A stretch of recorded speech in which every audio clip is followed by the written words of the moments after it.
J'ai été mandaté par le gouvernement guinéen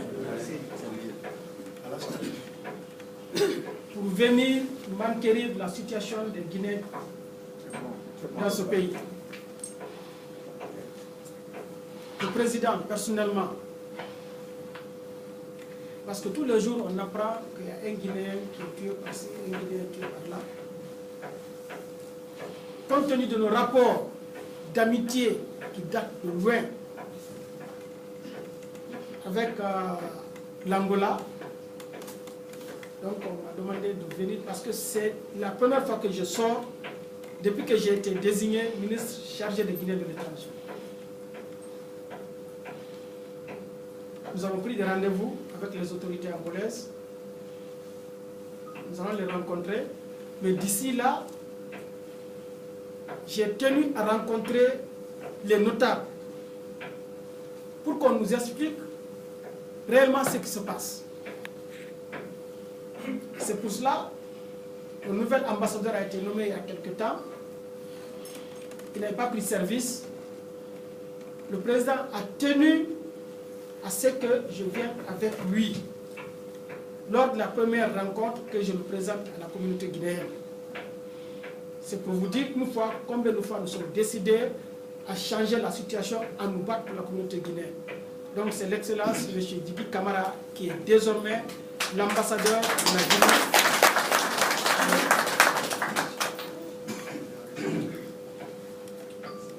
Et on a dit faut nous andi qu'on fait de Angola. Il a dit on nous peine d'or. Ici qu'on a tant qu'on aimait nous peine la Guinée comme qu'on a des nabot. Parce que yande mais nana goto no fella goto no wara goto no yana horemu. Donc président et gouvernement ont inni yo me armé humpito jama pay guinéen ko woni ko guinéen ko no wadi mais créer un ministère qu'on appelle le ministère chargé des Guinéens de l'étranger. C'est compte tenu de l'importance de la communauté guinéenne qu'on a créé ce ministère. Donc notre mission principale, c'est de gérer cette communauté, de défendre ses intérêts, de le protéger cette communauté, pour l'impliquer au développement socio-économique de la Guinée. Vous savez, le gouvernement américain peut mobiliser toute une armée pour défendre un seul Américain ailleurs. Donc nous avons dit que le Guinéen, quelle que soit son appartenance politique, sociale ou religieuse, c'est un Guinéen tout court. Donc notre mission, c'est de le protéger, et lui et ses biens, partout où il se trouve. Donc ça a été l'objet de la création du ministère et l'objet de notre mission. Donc nous allons voir ce qui se passe, nous allons rencontrer les autorités angolaises, nous allons nous imprégner de ce qui se passe dans les prisons, parce qu'on nous a dit qu'il y a plus de 800 Guinéens dans les prisons.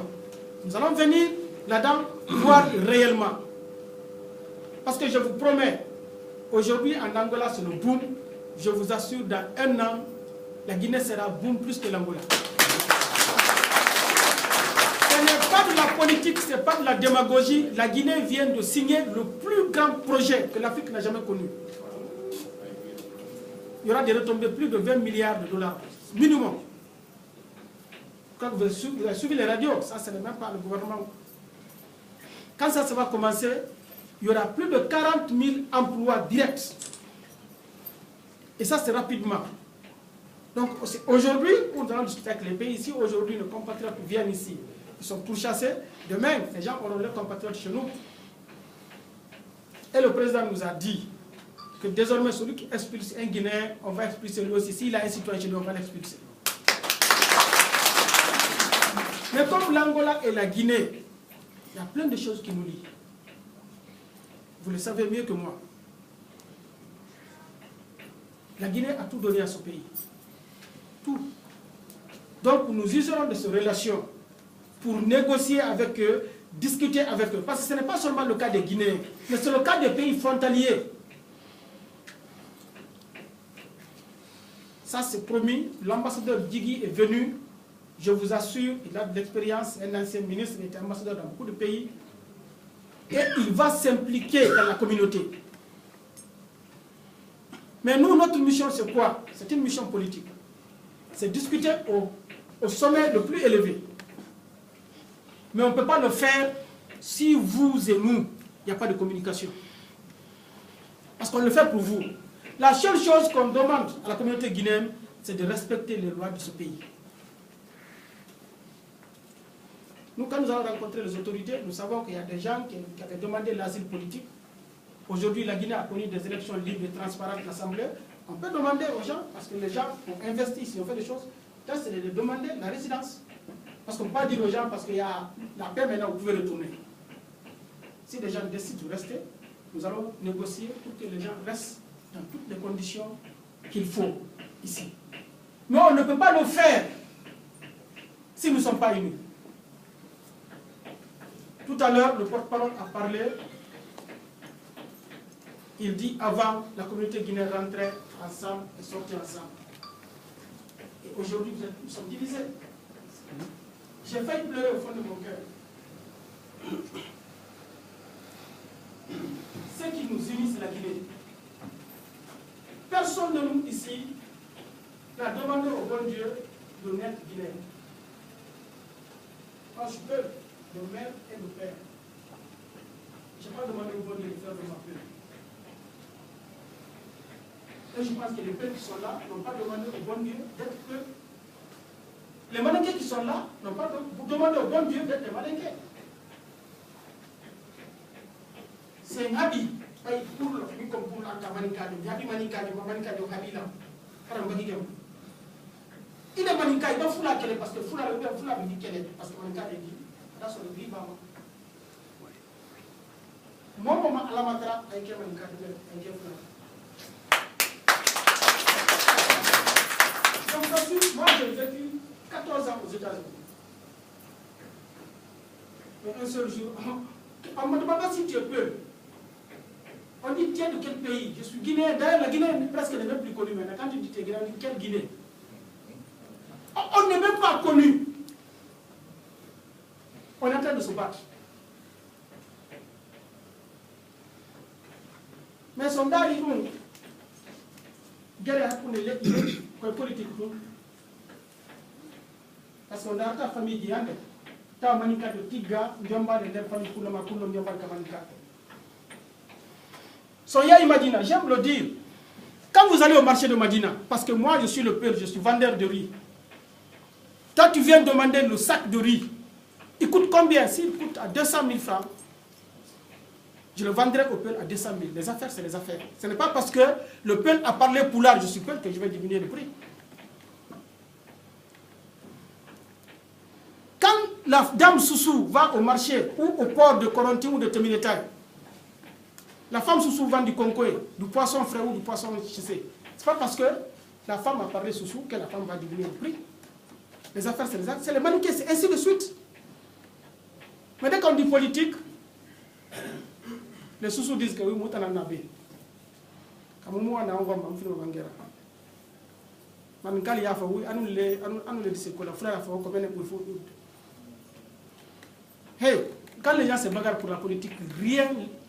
Fou soit dit. Non, ce que je vous dis, ça je vous parle en frère parce qu'ici, nous sommes des Guinéens ici. On a fait appel aux notables. Les Angolais ne sont pas venus. Les Léonais ne sont pas venus. Les Sud-Africains ne sont pas venus. C'est les Guinéens qui sont venus. Ici, là, on peut s'insulter, se frapper, se boxer. Mais en sortant, on sort unis et forts. C'est la seule chose qui peut faire développer notre pays. J'ai dit, la politique est très ingrate. Ça pire dit que le politique. Quand j'étais ministre de la Jeunesse, j'ai dit aux jeunes, parce que c'est les jeunes qui font la campagne pour les candidats. J'ai vu tellement d'exemples. Quand Bantama est candidat, il peut faire la cour à tous les jeunes leaders du quartier.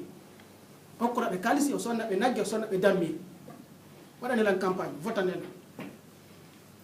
Quand je suis élu, Même si ça se trouve que pendant la campagne, il y a eu des jeunes qui sont tombés, qui sont blessés. Je suis élu, ils n'ont pas les possibilités de payer leur ordonnance. Quand ils m'appellent, je ne prendrai pas le téléphone. Quand ils insistent, je prends, je dis, rappelle-moi, je suis occupé. Ça, c'est un exemple qui est palpable. Je vais vous dire, entre les deux tours, Allah on a dit Guinée.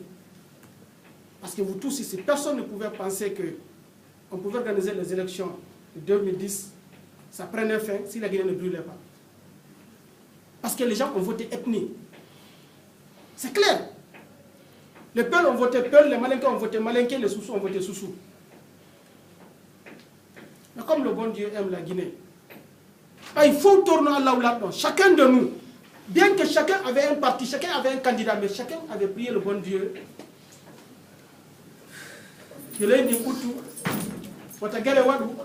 Dieu donne le pouvoir à celui qui peut sortir la Guinée de cette situation. Chacun.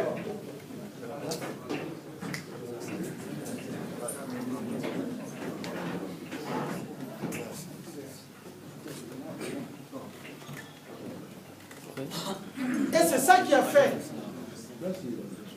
s'il vous plaît, et c'est ça qui a fait que notre pays n'a pas brûlé. On a connu beaucoup de pays qui ont éclaté après les élections. C'est pour là que moi je dis aux vieux, aux notables, que le bon Dieu les écoute. Je suis sûr qu'il y a des pays où il y a des notables, mais les pays ont éclaté. Mais en Guinée, nos notables là, ils ont prié, ils n'ont pas dormi pour la paix pour ce pays. C'est pour cela qu'on a mis Toronto et Kella. Voilà qu'on a mis Kella. Voilà, ce que vous avez commencé, il faut continuer. La Guinée n'appartient pas à une personne ou à une ethnie. La Guinée n'a pas de goto gay Guinée. Mon quel est la Guinée dit. On a l'éniel goto gay Guinée. Et si quel est la Guinée dit. Chacun de nous ici a des exemples. Il y avait le PDG, K. Le PDG était très fort. Quand Sékou Touré est décédé, paix et salut sur lui. Quand certains ont entendu, ils ont jeté les radios.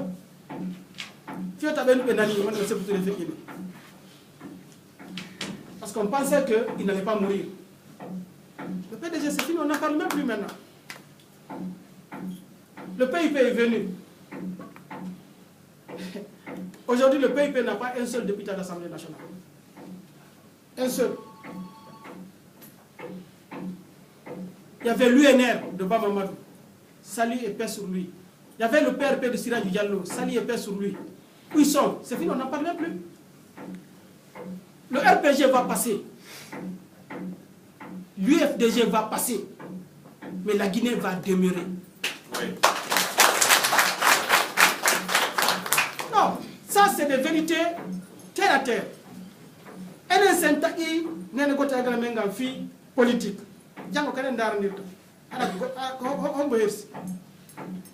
En 2010, il y a des gens qui ont divorcé leur femme. Parce que moi, je suis peur de la femme est malinquée. Ou bien l'homme est malinqué, la femme est peur. Vice versa. Ils ont des enfants. Aujourd'hui, qui a perdu? Hein? Les politiciens, ils se voient. Ce que les politiciens viennent dire devant les militaires et ce qu'il faut en coulisses, c'est autre chose.